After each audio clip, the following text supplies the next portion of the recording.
Nottingham Forest are one of the most storied and historic clubs in English football, and over their 127-year history, the two-time European Cup winners have become a symbol of pride, passion and tradition. And with Forest back in Europe for the first time in 30 years and billionaire owner Evangelos Marinakis at the helm, the club are planning an ambitious revamp of their famous old city ground right behind me.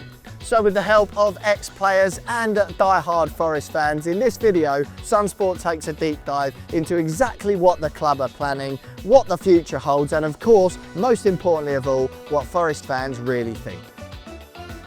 Nottingham Forest have a massive place in my heart. It's where I learned my trade and started my professional career. I've been a fan since I was born. My first game I was, I think, 18 months old. Football is such a passion that I've got. Whether we were high or whether we were low, it's just spectacular. So what's gone before? Few stadiums in English football come with a history quite like Nottingham Forest. They moved into the city ground on the banks of the River Trent in September 1898, and it's seen plenty of highs and lows over the last 127 years. On the pitch, Forest have gone from league titles and European champions under Brian Clough to 23 long years in the wilderness before their top-flight return in 2022. But off the pitch, the city ground is steeped in folklore.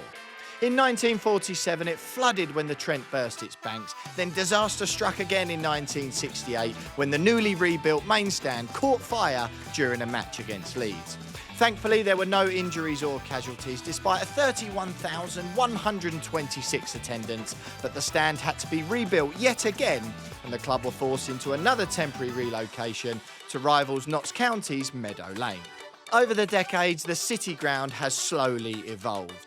The Brian Clough stand, the stadium's biggest, opened back in 1980, named after the legendary manager who led Forest through their greatest ever era.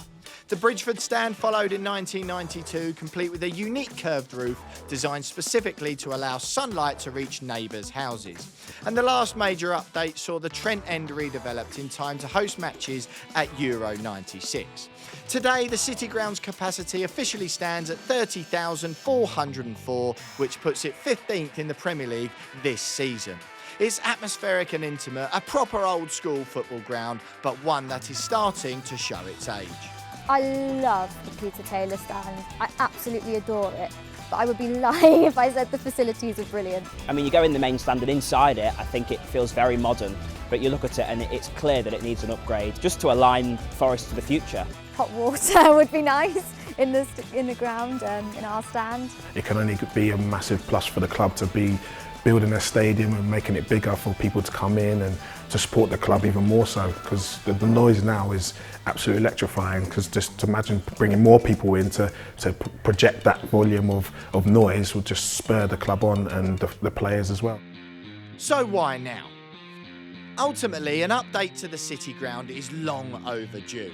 Forest have made small tweaks in recent years, including giant LED screens, improved dressing rooms and dugouts, plus the shipping container stand added into one corner following promotion back to the Premier League. But the club have been eager to modernise the stadium for nearly 20 years. After Brian Clough famously threatened to quit when Nottingham City Council proposed a shared 45,000-seater stadium with rivals Notts County back in 1991, Forest have since drawn up a string of their own redevelopment plans. No fewer than 3 separate new stadium proposals were rejected between 2007 and 2009, including a £100 million, 50,000-seater super stadium that was even earmarked to host matches for England's failed 2018 World Cup bid. But then came Evangelos Marinakis. The Greek shipping magnate's takeover in 2017 reignited hopes to modernise the city ground. His arrival has coincided with an upturn in fortunes on the pitch too, with Forest ending their long wait for top-flight football in 2022 before enjoying a superb 24-25 season under Nuno Espirito Santo to qualify for Europe. The Champions League was a dream for a while before a late season drop-off, but qualification for the Conference League came before they controversially replaced Crystal Palace in the Europa League. But with European football, sell-out crowds week in, week out, and a smaller, dated stadium seeing the club miss out on millions in potential matchday revenue, Marinakis knows this is an opportunity he and Forest simply cannot ignore. The development of the Peter Taylor stand is needed because there are lots of people who want to go to games that can't, and I think it's important that they get that opportunity. The history of the club, it's obviously got bigger and bigger as time's gone on. We used to walk to training because we used to get changed at the ground, so every morning I was here cleaning dressing rooms and cleaning boots and stuff, so I sort of got every time the Forest got better and better and generations go on, the club's got better. Facilities have got better. A 50,000-seater stadium would look nice and it'd do maybe a lot for the club, but we'd lose our identity so much. So staying here, I think, is the main priority, and that message has got across. Talking about having a new stadium now will bring so much revenue to the club and more fans in to support the club. For me as a player, the fans was a massive part of my career and my life. So what exactly are Forest planning? Well, the first major expansion plans came in 2019, drawn up by architects Benoit, and they unveiled a brand new 10,000-seat Peter Taylor stand, replacing the oldest stand in the ground, along with 3,000 extra seats added to the Bridgeford stand. Work was meant to kick off at the end of the 2019-20 season, but then COVID hit. A drawn-out back and forth followed between the club and, once again, Nottingham City Council, who are technically their landlords, and that led to tweaks, delays and growing frustration. At one stage, Marinakis even considered ditching the City Ground entirely in favour of a brand new 50,000-seat stadium in Towton, 6 miles outside Nottingham. But in June 2025, Forest finally got the green light as Rushcliffe Borough Council approved plans for the new 10,000-seat, 38-metre tall Peter Taylor stand, complete with planning permission to lift the City Ground's total capacity to around 35,000. However, those plans have now been ditched, and in September this year, Forest recruited new architects, the KSS Group, to work alongside Marinakis' trusted man, Konstantinos Chatzimanoulis, and submitted bigger and bolder proposals.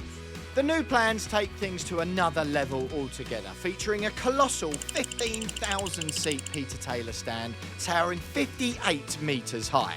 That's 5,000 more seats and 50% bigger than the initial proposal, and would make it one of the most impressive stands in English football.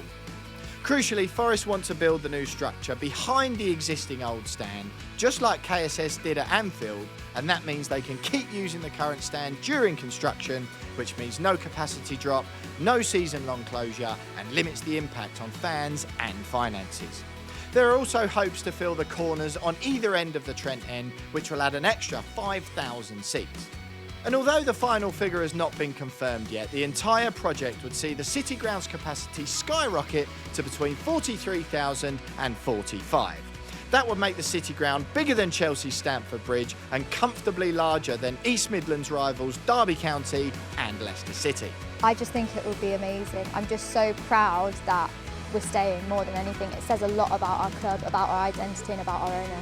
They're looking to sort of build it at the same time so the stand can stay open, and I think that's a huge positive. If we're going to be in Europe, we want as many people in the stadium as possible. People get used to coming to the City Ground. They've made their life coming there week in, week out, so that's not going to change, but they're just making it bigger, and the stadium's going to be bigger, and like I said, it can only be a positive for the city and for the club to bring more people in and more Nottingham Forest fans into the ground. So how long will all of this take?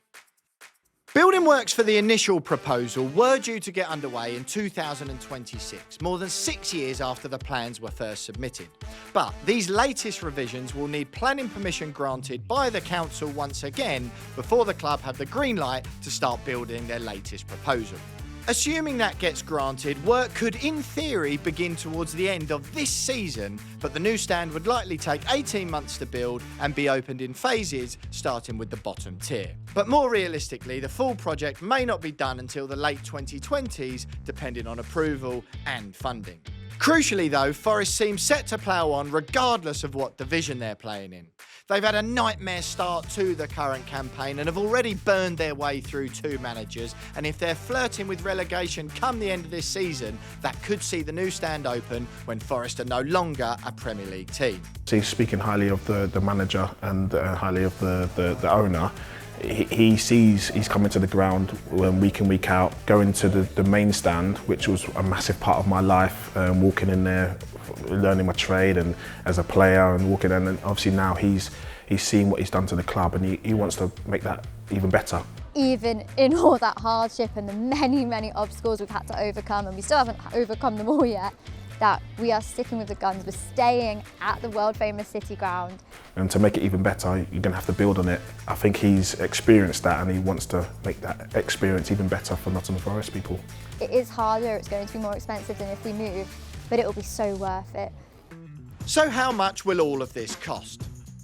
Unsurprisingly, the City ground renovation will not come cheap, especially with the GOATs KSS hired as architects. The company, based off Oxford Street in London, have been the brains behind some of football's biggest developments in recent years, including the Anfield Road expansion and their training ground development at Liverpool, Crystal Palace's proposed new main stand, and the stunning new training ground at Leicester City.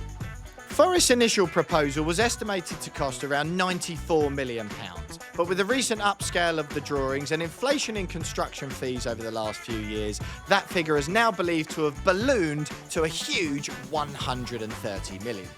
As owner, Marinakis will be the one tasked with finding those funds, and although Forest fans will be relieved to know that spending on stadium improvements does not count towards financial fair play rules, that gives Forest room to invest heavily in the rebuild without breaking PSR limits, a rare luxury in modern football and one that they will be aware of given their recent scrapes with football authorities.